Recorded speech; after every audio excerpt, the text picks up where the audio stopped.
Les amis, j'espère que vous vous êtes régalés ce dimanche pour cette reprise. Quelle démonstration de supériorité de la part de Red Bull ce week-end.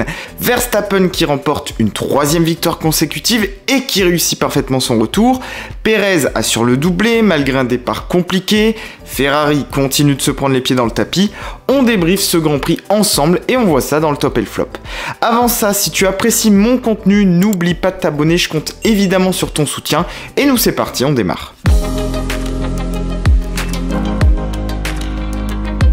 Et mon premier top, c'est évidemment Max Verstappen. Il était tout simplement magistral sur l'ensemble du week-end. Dès les essais, la Red Bull était incroyable et les changements liés au fond plat n'ont absolument pas impacté les performances. Et même les conditions météo, qui étaient beaucoup plus douces le dimanche, n'y ont rien changé. Et la remontée de Max, c'est après la Hongrie, un nouveau rappel de sa supériorité. 14 places de gagné et il était en tête dès le 18e tour, ce qui veut dire qu'à même pas mi-course, il avait refait tout son retard. C'est simple, je sais pas pour vous, mais pour moi ça c'est un 10 sur 10 de maîtrise. Avec 98 points d'avance sur Leclerc et 93 sur Perez, on peut dire que la messe est dite. Deuxième de ce classement, c'est pour nos Français de chez Alpine. Très bon rythme durant le week-end, les qualifications étaient déjà très solides. Alonso en partant 3e assure une belle 5e place avec la pénalité de Leclerc. Et Ocon, s'il vous plaît, magistral, il partait loin, 16e avec les changements moteurs. Et il a fait des dépassements juste incroyables ce dimanche, avec cette image marquante à 3 de front avec Gasly et Vettel avant le SD Combe, un petit rappel des années 2000. Là aussi, c'est un 10 sur 10 pour Alpine qui a tout maximisé. Il n'y avait pas moyen de faire mieux, et ça aussi ça compte, surtout que désormais le team prend de l'avance sur McLaren, et c'est l'objectif du coup de la 4e place qui se précise. Le 3e top, c'est pour notre hôte français, Pierre Gasly. C'était sa 100e ce week-end et il nous a fait peur. 8e avec des bons essais en qualif, il a failli tout simplement ne pas partir, ce qui aurait été vraiment dommage vu son rythme ce week-end.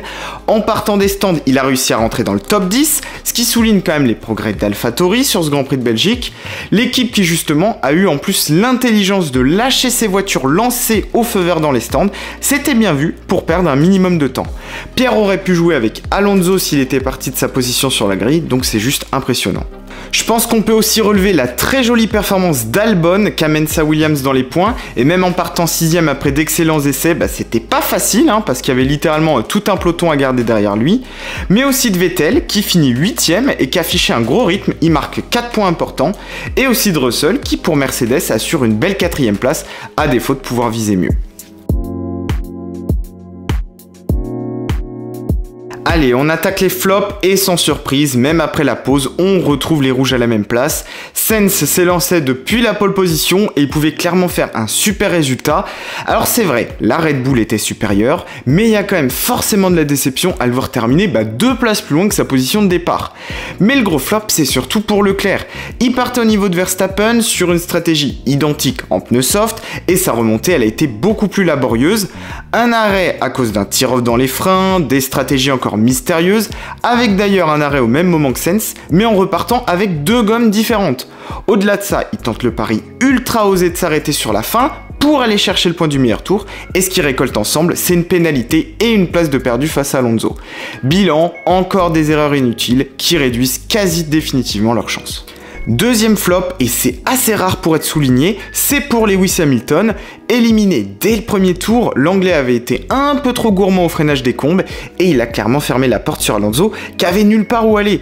Du coup, un abandon, le premier depuis le Grand Prix d'Italie 2021, où d'ailleurs il avait déjà décollé dans les airs. Dommage, ça met fin à sa belle série de podiums et ça freine Mercedes aussi sur sa remontée sur Ferrari. 3e du classement, c'est signé McLaren. Alors si Norris y partait 17e, il était handicapé dès le début, c'est vrai, on pouvait quand même s'attendre à un peu mieux, surtout avec 2 abandons devant lui, celui de Bottas et d'Hamilton. Il finit seulement 12e, il inscrit pas de points ce week-end, sur une piste où pourtant il avait toujours été à l'aise. Donc que dire de Ricciardo, qui était lui 7e sur la grille, qui pouvait clairement viser sans problème un top 10, l'Australien il finit même derrière son coéquipier, 15e à des années-lumière. Alors ce qui est sûr, c'est qu'il s'est pas mis en avant à un moment plus crucial de sa carrière où il doit chercher à se montrer, notamment vis-à-vis d'Alpine par exemple, ça va clairement pas jouer en sa faveur. McLaren perd gros ce week-end face à l'équipe française qui s'échappe clairement au constructeur.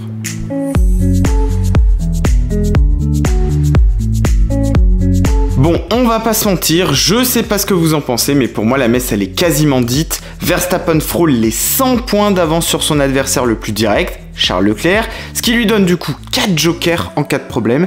Alors même au-delà de ça, la Red Bull elle survole littéralement la concurrence à présent, ce qui laisse du coup peu de place au suspense.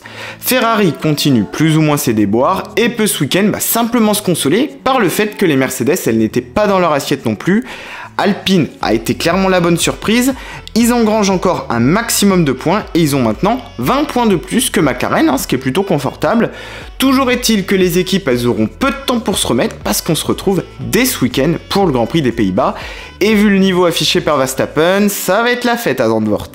Voilà, c'est fini pour ce petit débrief, merci à toi de l'avoir suivi, n'oublie pas de liker et de t'abonner si t'as aimé cette vidéo, pour être au courant aussi de mon prochain contenu.